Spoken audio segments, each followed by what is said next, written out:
Bienvenidos a todos. Continuamos con nuestro estudio del libro La Deidad, el cómo y el hombre de Geoffrey Fartin. Seguimos con el capítulo 8, muerte y renacimiento. Recordemos que los procesos de manifestación de la vida incluyen el nacimiento, el crecimiento, la decadencia y la muerte de la forma, lo que aplica, por supuesto, para todo en el microcosmo y en el macrocosmo, para luego tener un nuevo resurgir o un nuevo renacimiento. La muerte como tal no existe, sino que ocurren cambios de forma, cambios de estado, cambios de plano. Cuando decimos que algo muere, quiere decir que se desintegró el conglomerado que llamamos organismo, mientras que las infinitas partes que lo componían siguen viviendo y pasan al depósito de materia de la naturaleza para ser utilizados de nueva forma. La muerte es inseparable de la vida. Quizás la hemos visto como el fin de la vida, pero ambas son partes del ciclo natural de la vida. Son etapas complementarias.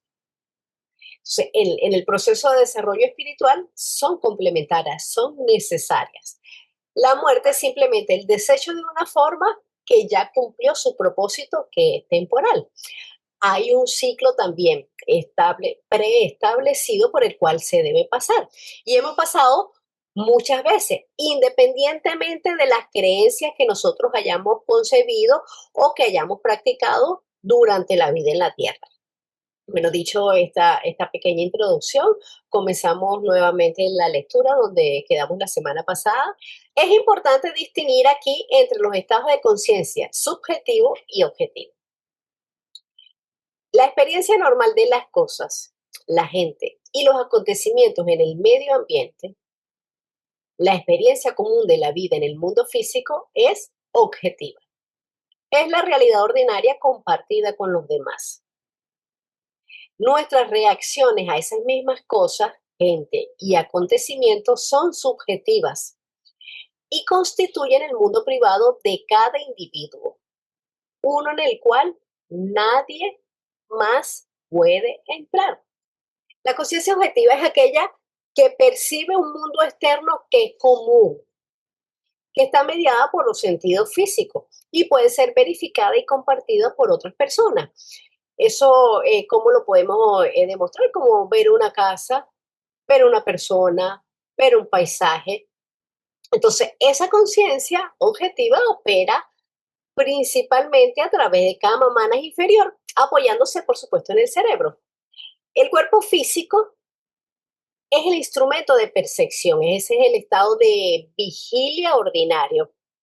Y su rasgo esencial es el que otros pueden concebir con lo mismo que nosotros vemos. Por eso ponía el ejemplo de la casa. Yo veo una casa y la persona que tengo al lado también ve la misma casa. Ahora, cuando nos hablan de la conciencia subjetiva, no se dirige al objeto en sí, o sea, a la casa, por decirlo de alguna manera, sino a la respuesta interna que ese objeto va a provocar, es decir, los pensamientos, las emociones, los deseos, las imágenes mentales, los recuerdos, las interpretaciones. Entonces, dos personas pueden vivir un mismo acontecimiento objetivo, pero experimentan mundos subjetivos que pueden ser radicalmente distintos. En el ámbito de Kama Mana y progresivamente de Mana superior es donde se va a ir desarrollando esto. Ellos no son compatibles directamente, constituyen un mundo privado, como nos dice aquí, el mundo privado donde nadie puede entrar. Es independiente del entorno físico y tras la muerte desaparece esa conciencia objetiva física que todos ven por igual. En Kamaloka, por ejemplo, después que el cuerpo físico ha fallecido, es un mundo subjetivo, pero se nos dice que ese mundo subjetivo es intensificado. Los deseos, los temores y los apegos se objetivan para la persona que lo está viviendo, aunque no sean reales internamente, porque no están sucediendo, no le está sucediendo a las otras personas, nos está sucediendo a cada uno de nosotros, a cada persona independientemente. Entonces, esto explica por qué Blavatsky y los maestros insisten en que el difunto no vive en el mismo mundo que los vivos. Sus experiencias son psicológicamente reales, pero no son objetivamente compartidos. Y el de Bacham es la misma subjetividad, pero elevada, porque allí no hay sufrimiento y por supuesto tampoco hay un contraste externo. La conciencia va a vivir en una plenitud que es idealizada por las aspiraciones más nobles. O sea, el ego, cada individualidad crea su propio mundo, que va a ser perfectamente coherente para él. Por eso no es un lugar objetivo. Blavatsky es clara cuando dice que el Devachan no es un cielo físico, sino un estado de conciencia subjetiva que es beatífica, o sea que hay solamente cosas buenas. La objetividad pertenece a los planos inferiores. La subjetividad domina en los estados superiores de conciencia. Mientras más espiritual es el estado, menos depende de los objetos externos. O sea, esa conciencia se basa más en sí misma, en la parte interna. Por eso, el sabio vive ya en una vida menos objetiva y el hombre común depende casi por completo del mundo externo. Esta distinción es importante en el estudio de los estados de conciencia después de la muerte. La explicación de los procesos de la muerte y los estados post-muerte está derivada en gran medida de las enseñanzas dadas por los Mahatmas en su correspondencia con el señor Alfred Sinet. Algunas de ellas son reiteradas en La clave de la teosofía, en la cual H.B. Blavatsky hace un resumen y explica lo que ella había recibido sobre el tema de los mismos maestros adeptos. En ningún otro lado es posible encontrar semejante enseñanza detallada. Ella es única tanto por la información que da acerca del proceso de morir como por lo que pasa después de esto. También muestra cómo comprensión de todo lo que involucra la muerte depende de un adecuado entendimiento de la constitución del hombre y de los procesos de la vida cósmica total de los cuales ella es un reflejo. Entonces, toda la información que se nos presenta no es una especulación, sino que es conocimiento poseído y entregado por seres que desarrollaron las facultades necesarias que les permitió corroborar directamente este proceso, llámese maestros y adeptos. La vida y la muerte, como comentábamos, son parte del ciclo natural de la vida. Es un ciclo continuo de evolución espiritual. La muerte es una transición hacia otro estado de conciencia, por lo que son etapas complementarias en el progreso espiritual. Entonces, también como comentaba anteriormente, para poder tener una idea del proceso post-morte, debemos conocer la constitución septenaria, ya que hay componentes temporales y componentes perennes. Entonces, unos son perecederos y los otros son indestructibles mientras dure el Manvantara. Esto es un diagrama de lo que son la constitución septenaria del hombre. Estamos subdivididos en dos regiones.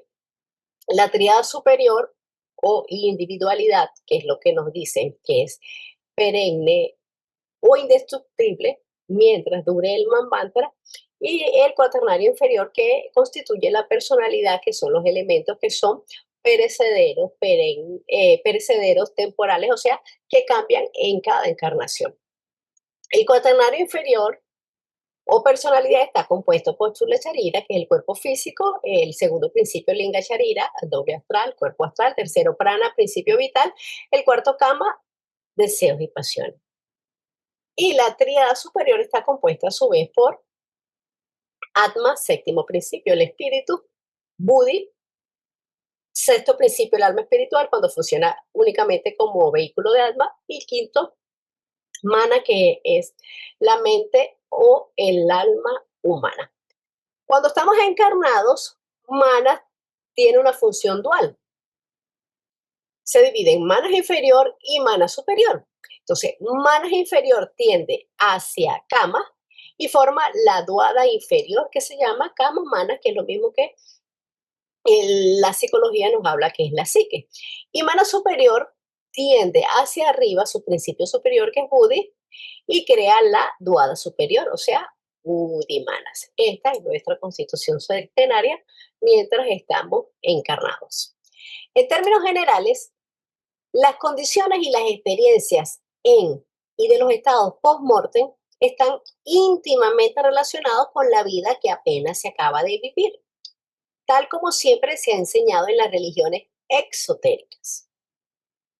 Algunos de los factores que determinarán lo que pase influyen la forma en que fue vivida la vida previa, los fines y motivos y los intereses dominantes del individuo, la forma en que haya usado sus talentos y oportunidades, cómo encaró las dificultades que haya encontrado, sus relaciones con sus semejantes y factores tan obvios como el largo de su vida y la manera en que haya muerto. Entonces, el estado post-mortem no es algo arbitrario, ni tampoco es impuesto desde afuera, sino que es la continuación natural de la vida que se acaba de vivir, como nos estaba diciendo aquí. La continuación de la vida que se acaba de vivir. La muerte no cambia a la persona, solamente revela y fija lo que ya era en esencia. Después de la muerte, no podemos cambiar el curso de los acontecimientos ni a nosotros mismos. Podemos solamente sufrir o disfrutar de esos efectos. Por eso es que la muerte no hace santo a alguna persona, no lo hace mejor persona, o sea, sigue siendo la misma persona, el mismo estado mental. Si los intereses cuando estábamos encarnados eran espirituales, eran ideales universales, entonces vamos a tener un Devachan rico, un Devachan luminoso. Ahora, si nuestros deseos fueron personales, sensoriales, ambiciosos, lo que vamos a tener es un Kamaloka prolongado y un Devachan con menor tiempo. En caso tal que lo tengamos, la mayoría de las personas, todos tenemos Devachan, lo que cambia es la cantidad de tiempo o la luminosidad o riqueza que vamos a experimentar allí. Entonces, las pruebas o dificultades son importantes porque revelan si nos estamos identificando con el yo interior, con, con nuestra verdadera esencia o nos estamos identificando con la personalidad. Entonces, si nosotros logramos cierta desidentificación y comprensión mayor, pues vamos a tener un mayor estado mental, lo que nos va a llevar a un proceso quizás más inconsciente o menos tiempo en cama loca y mayor duración en Devachan. Entonces, el sufrimiento que nosotros tenemos en vida debe ser aceptado con lucidez para poder purificar a manas inferior, facilitando esa unión con mana superior. Y como nos dice aquí, la manera en que haya muerto, pues también es importante, ya que va a influir sobre todo en cama loca. Una muerte violenta, una muerte repentina, una muerte con un apego intenso, pues que va a crear una confusión psíquica, aunque sea temporal. Ahora, una muerte que es serena, que es en paz, va a crear una separación más armoniosa de todos los principios. Pero claro, esto no va a determinar el destino último, sino solamente el tránsito. Continuamos. De acuerdo a la explicación dada por los Mahatmas, la muerte del cuerpo físico es solo el comienzo de un largo y complicado proceso, ya que en vista de que el hombre es un ser complejo, el abandono de la vida de sus otras vestiduras o principios debe ser un complejo también. Entonces se requiere preparación tanto para dejar este plano físico como para entrar en los estados después de la muerte física.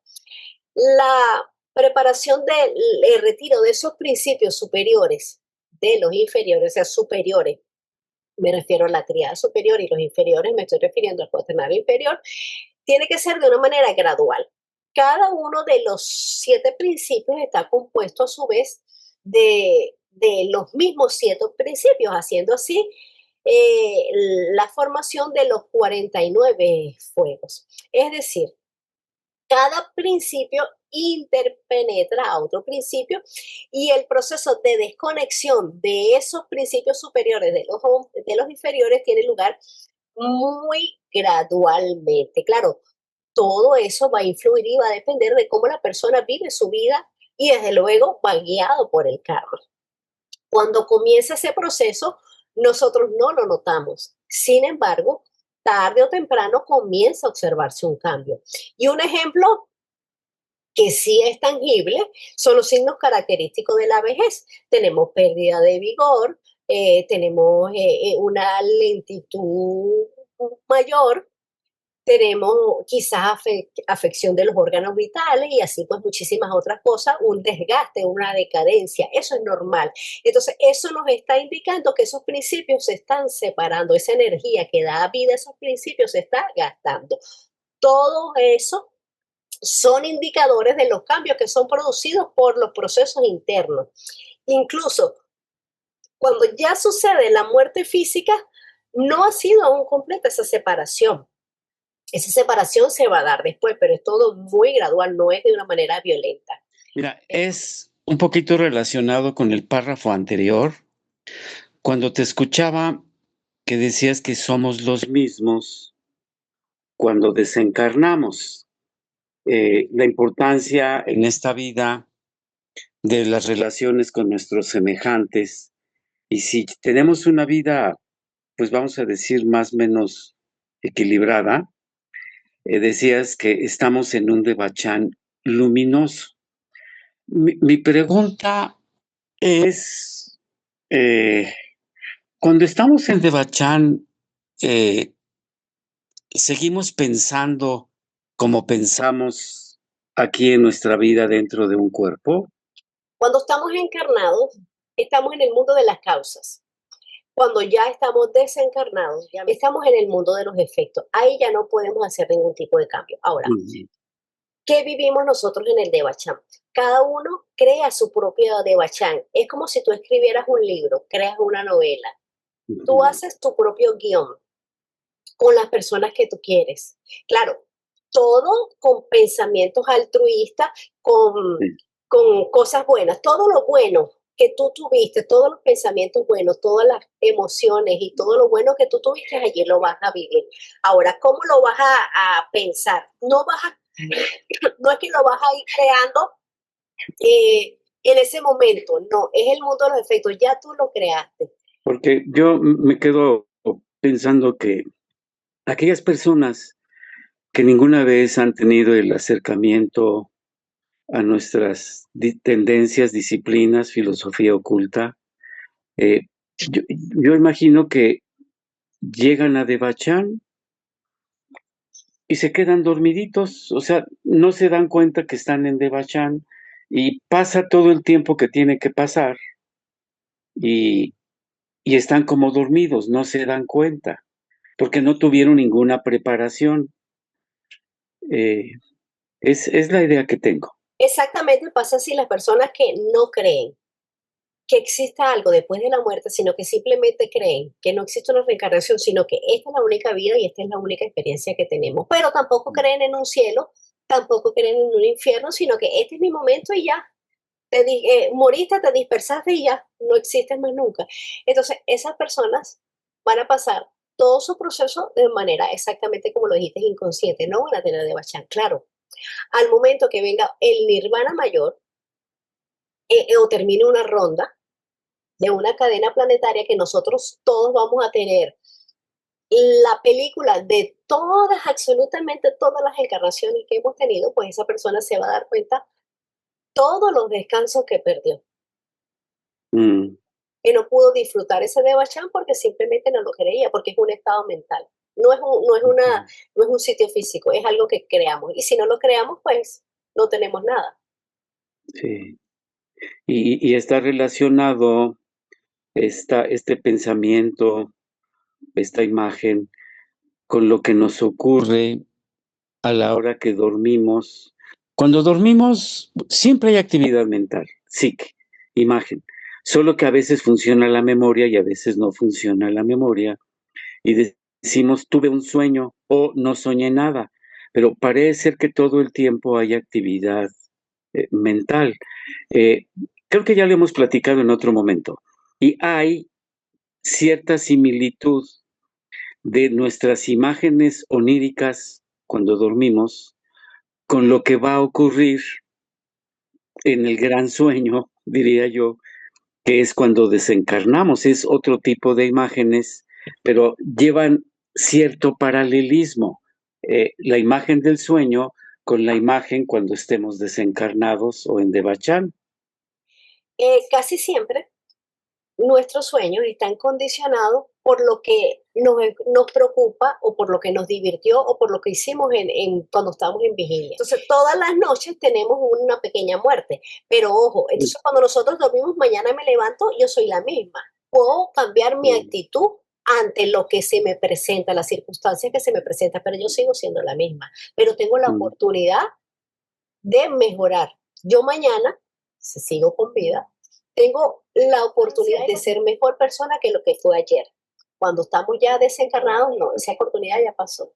El Devachan es mucho más de ese disfrute que creamos nosotros mentalmente de ese mundo de los efectos.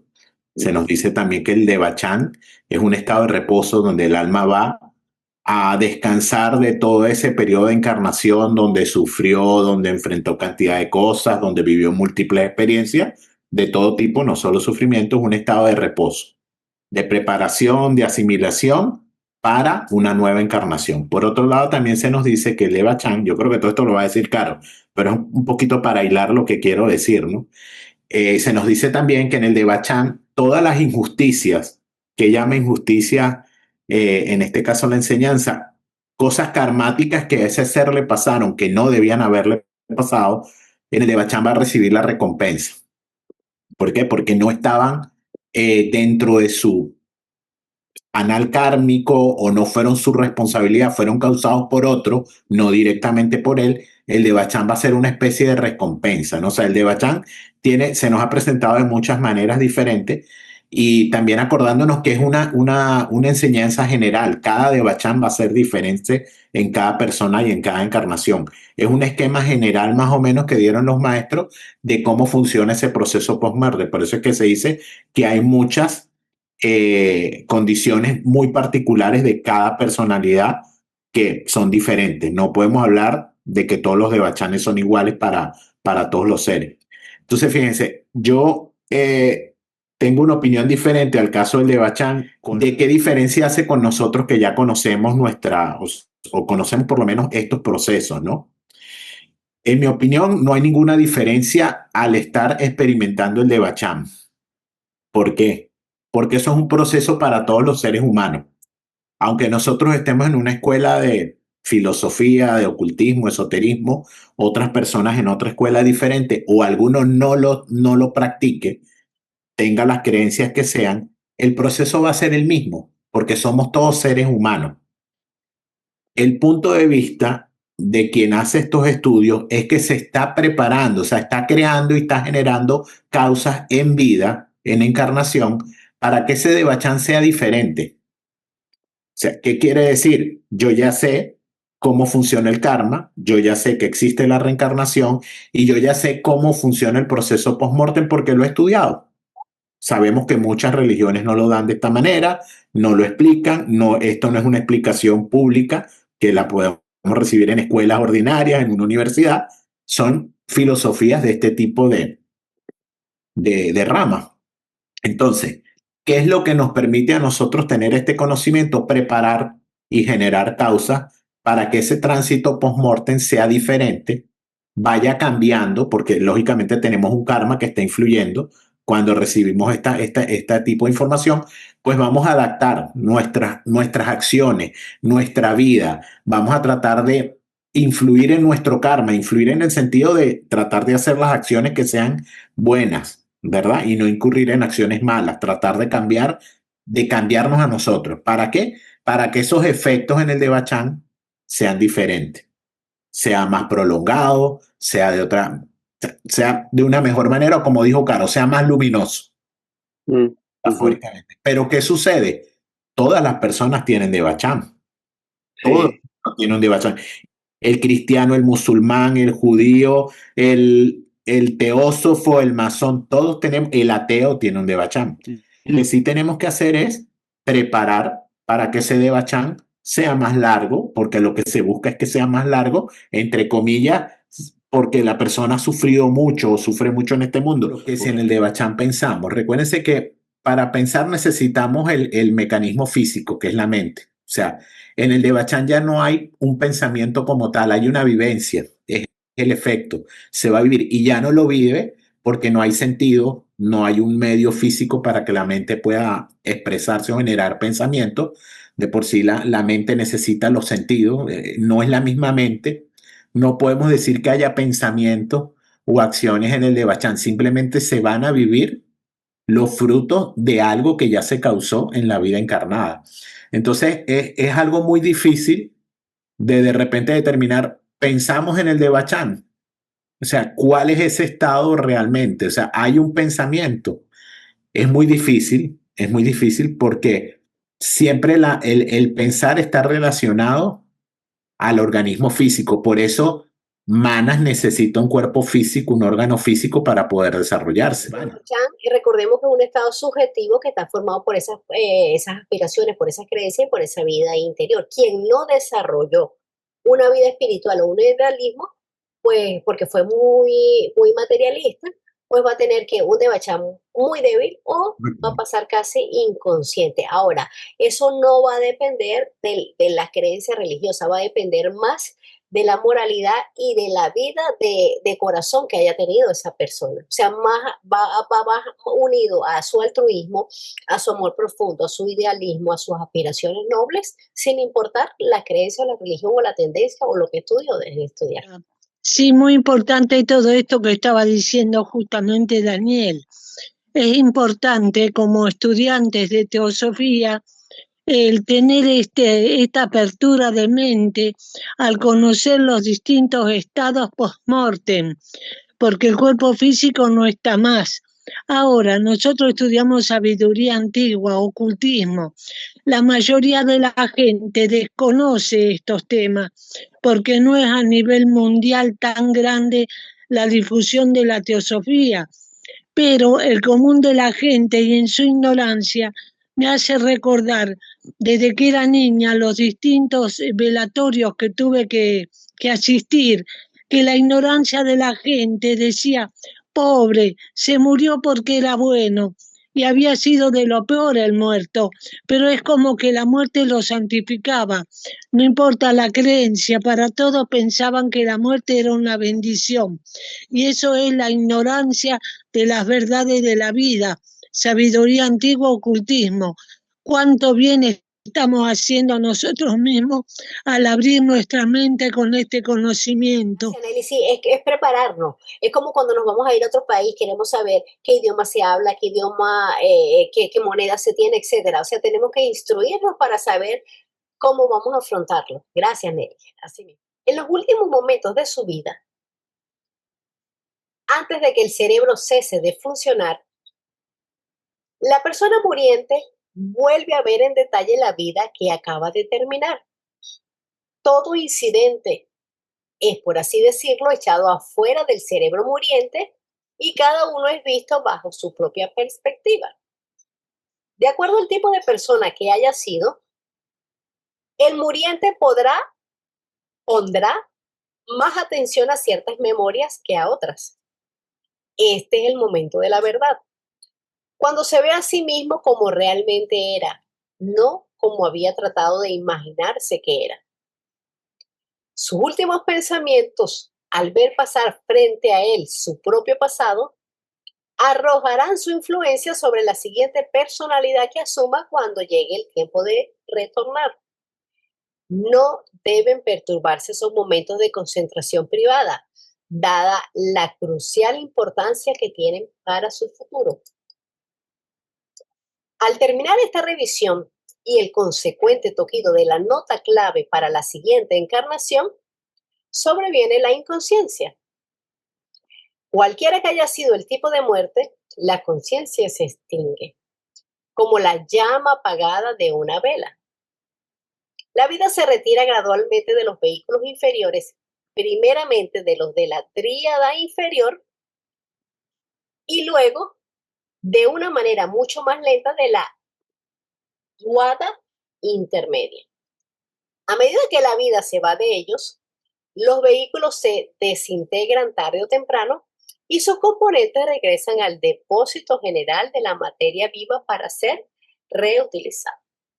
Entonces aquí el texto nos está diciendo, y nos lo reconfirma Blavatsky en la clave de la teosofía en el capítulo 9, que en el último momento toda la vida del moribundo se refleja en su memoria, como una película, cada acontecimiento que vivió. Entonces, entre la última pulsación y la última chispa de vitalidad en el cuerpo, entonces ese moribundo piensa y el ego revive de nuevo en breve instante absolutamente toda su vida entera, desde ese momento presente hacia atrás, absorbiendo todas las experiencias. Este repaso se nos dice, y nos dice también Blavatsky en la clave de la teosofía, que es inevitable y que es inalterable, lo que significa que el ego o el ser interno, nada se le escapa, todo queda registrado. Y lo más importante de todo esto nos lo dicen los maestros en la carta 23, que no podemos escoger en ese momento cuáles pensamientos tendremos. Porque sería muy fácil, entonces ahora cuando me voy a morir pienso en puras cosas buenas y yo soy altruista y soy lo mejor. Entonces, no, nos dicen los maestros en la carta 23 que no podemos escoger ese momento cuáles pensamientos tendremos, porque ellos van a depender de la suma de pensamientos, de la suma de emociones y de la suma de actos que nosotros hemos cometido durante esa vida física. Entonces, la personalidad allí comprende que esa película fue coherente. Entonces, que una experiencia condujo a la otra y el conjunto de todas esas experiencias es lo que impulsó o no su proceso conciencial, o sea, su aumento de estado mental. Y esta revisión, como también nos dice, es de suma importancia, porque de ahí se destila cierta sabiduría, el fruto de la vida recién terminada, por lo que nos dicen que no debemos perturbar al moribundo. Entonces, los acompañantes de una persona que está falleciendo deberían estar mental, emocional y físicamente serenos para no afectar con un exceso de aflicción al ser querido. Los pensamientos hacia esa persona que se está yendo deben ser de forma de amor, de bendiciones, deseándole que efectúe ese proceso desde la calma. Porque tengamos en cuenta que el dolor es aplicable en el ámbito de la enfermedad, en el ámbito de los accidentes, pero al momento de la muerte ya no hay dolor, hay un desprendimiento y ya no hay dolor. Entonces, por eso es importante la actitud que nosotros vamos a tener frente a alguien que está falleciendo y también el comportamiento que nosotros vamos a tener en nuestra vida. No es que en ese momento vamos a tener pensamientos bellos y amorosos. Recordemos que el cuaternario inferior o la personalidad es desechable, por decirlo de alguna manera. ¿Qué quiere decir? Que son destruidos unos antes, otros después, y todos los átomos que los componían van a su origen, o sea, de donde ellos pertenecen. Entonces, el Chula Charira, el cuerpo físico, cuando se desintegra, ¿dónde van todos esos átomos? Al reino físico de la naturaleza, que nos dice a la tierra, al polvo. Linga Charira, el segundo principio, cuerpo astral, ¿a dónde va? A Kacha, que es de donde proviene, de donde vienen sus átomos. Prana, el principio vital. ¿A dónde va? Allí va. Cuando todos están separándose, va allí. Kama, el principio de deseos y pasiones, ¿a dónde va? A la Shakti universal. Entonces, todos vuelven a su origen. Entonces, cada subdivisión del proceso de postmorte, entonces el primero, que es el plano físico, ¿dónde se da? En la tierra. ¿Ese es para quién? Para el hombre físico, para este cuerpo físico.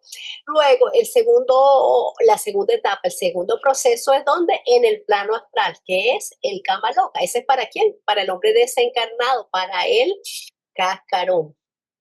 Primero para el hombre desencarnado, que luego va a convertirse en cascarón.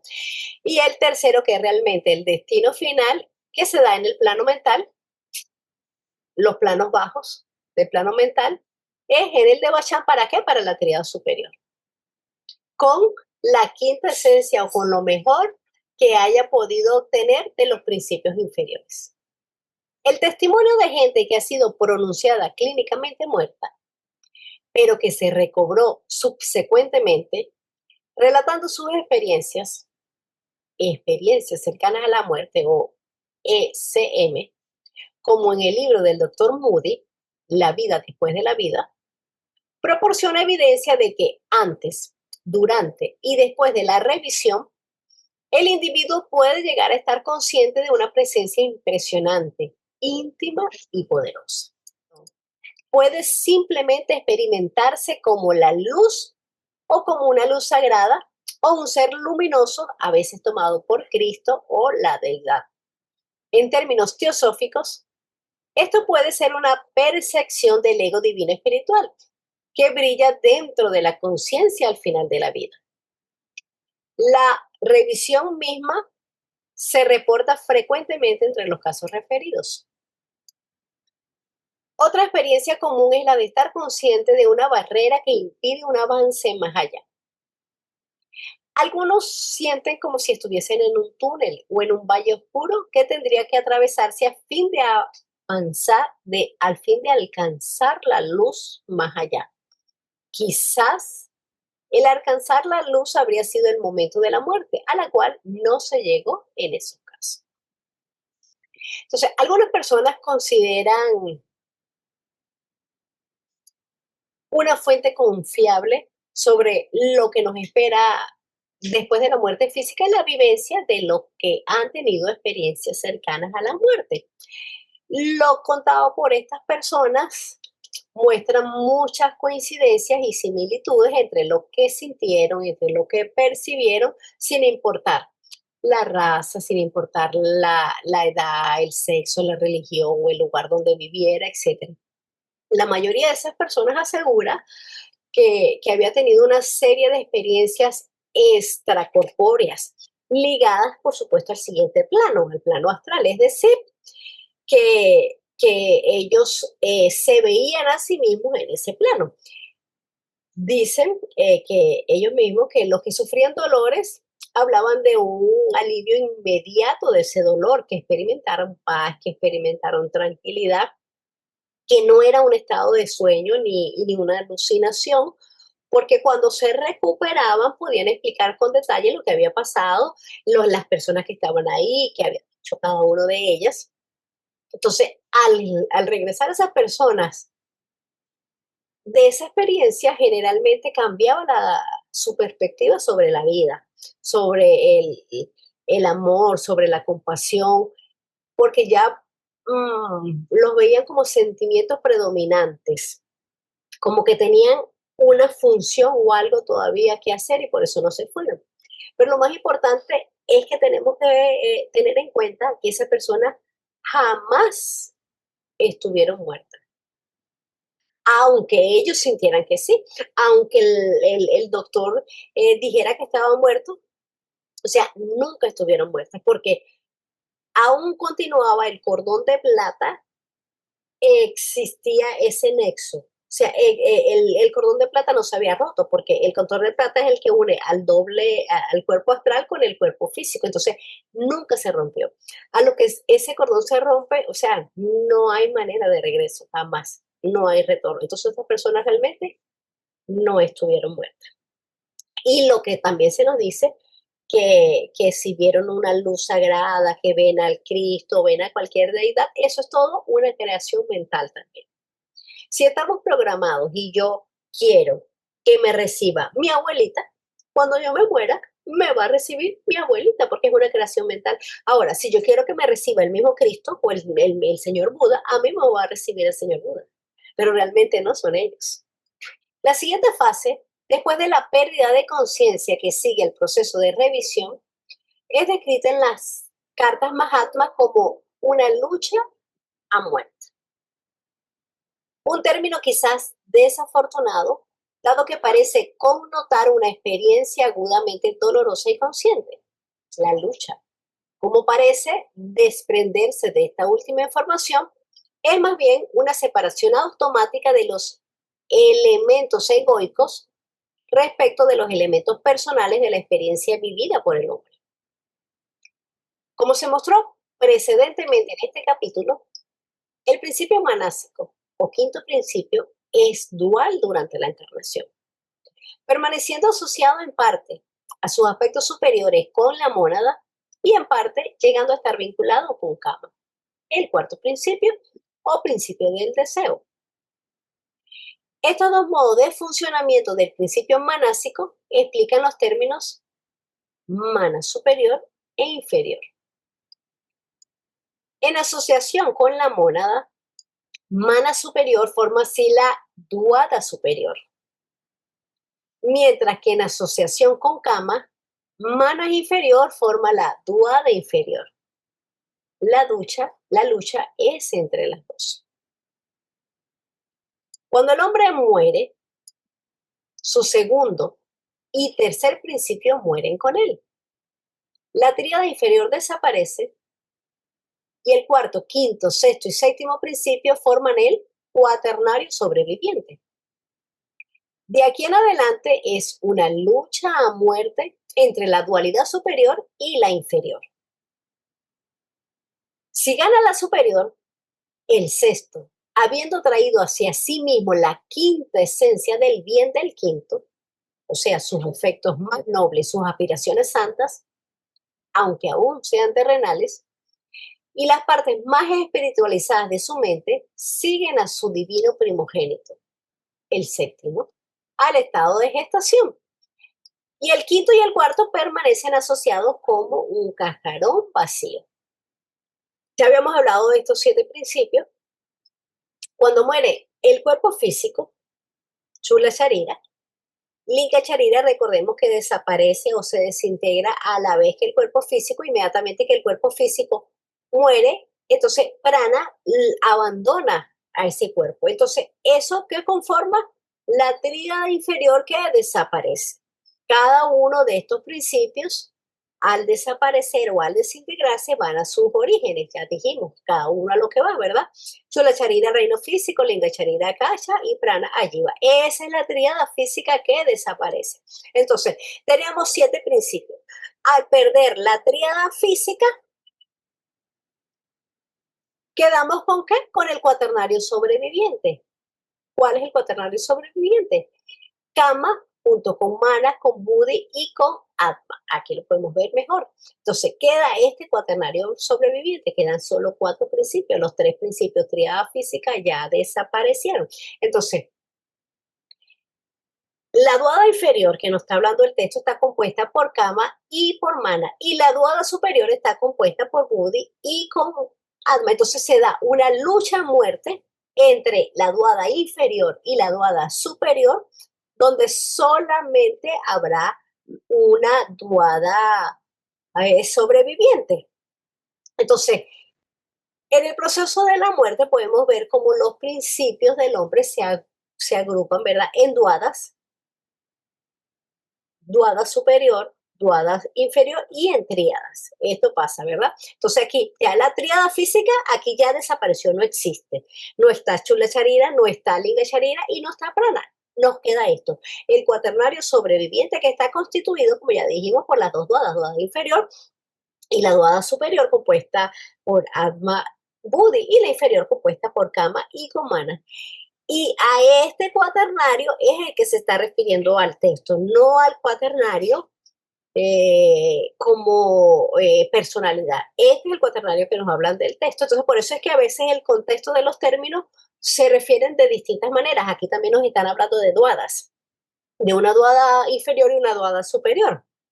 Entonces, teniendo la distinción entre lo que es la personalidad y la individualidad y sus naturalezas respectivas, nosotros podemos sacar una conclusión o tener una idea de lo que significa esta lucha a muerte, que se da entre estas dos dualidades, entre la dualidad inferior y la dualidad superior. Esotéricamente, la segunda muerte es la muerte del alma animal. ¿Esto qué quiere decir? La separación de los principios superiores de los principios inferiores. O sea, es la organización de esos dos aspectos de la naturaleza interna del hombre. Entonces ellos se reacomodan nuevamente para quedar, ¿qué? Solamente la tríada superior, Mana, Buddhi y Atma. Vuelve a ver una reorganización. Habla aquí. Esa lucha siempre se dio mientras estábamos vivos, mientras estábamos encarnados. Ahora, la diferencia es que cuando nosotros estábamos encarnados, estábamos en el mundo de las causas y había la posibilidad de fluctuar, la posibilidad de cambiar, la posibilidad de mejorar. Debería ser así, ¿no? Pero ya en esta etapa final de la estancia en Kamaloka no hay ninguna posibilidad de hacer cambios, porque ya estamos en el mundo de los efectos. Por eso debemos aprovechar la oportunidad cuando estamos encarnados. Cuando no hay circunstancias fuera de lo normal, el estado de gestación continúa hasta que regrese la conciencia. Muchos años después en términos de tiempo de la Tierra. Entonces, si vence o gana esa lucha la duada superior, o sea, la duada espiritual, ¿qué es lo que pasa? La mayoría de las veces, esta duada superior se lleva lo mejor de Kama y lo mejor de Manas, o sea, sus aspectos más nobles, y pasa el periodo de gestación. Y la duada inferior, es decir, Manas, pero el Manas, lo más bajito, lo menos vibrante, y el cuarto principio, Kama, van a originar o van a formar lo que llamamos el cascarón. Este proceso es significativo porque se va a reorganizar toda la experiencia y el carácter del desencarnado para que todo cuanto tenga una naturaleza válida y espiritual pueda ser asimilado por el ego durante este proceso que se llama el estado de gestación. Entonces, este es el que nos va a brindar la oportunidad para la transferencia de todas las mejores cualidades espirituales de la personalidad a la individualidad. Por supuesto que hayan sido el resultado del contacto entre esos dos aspectos durante la vida vivida en la Tierra. Actúa como un estado preparatorio para el Devachan, ya que los estados en Devachan son solamente experimentados los anhelos más nobles, los más elevados de la personalidad. Entonces, esto es la separación final de la tríada inmortal de los restos del cuaternario inferior.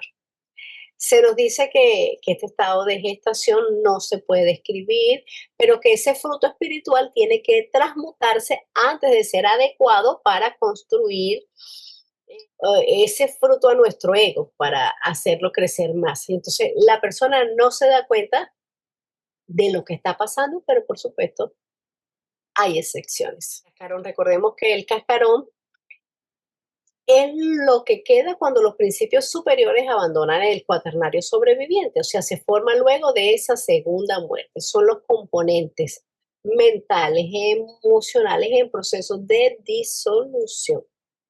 Durante la vida terrenal, esos deseos y pasiones estaban guiados por la mente y estaban guiados por el ego, pero después de la muerte funcionan sin la dirección de su anterior amo, de su anterior maestro, y aún así seguimos siendo responsables de lo que haga ese cascarón, porque ese cascarón ya no tiene alma, no tiene conciencia, es por eso una cáscara.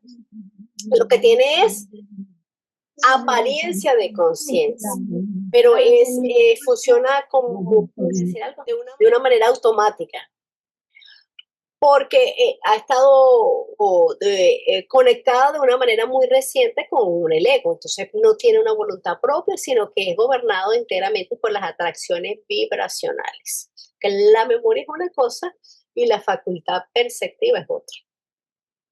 Entonces, ese cascarón recuerda, pero no puede percibir nada nuevo. Luego, se sigue una segunda revisión de la vida que apenas se acaba de pasar, seguida por el gradual surgimiento de un estado de felicidad beatífica, con una conciencia de ambientes conocidos y de parientes y amigos queridos.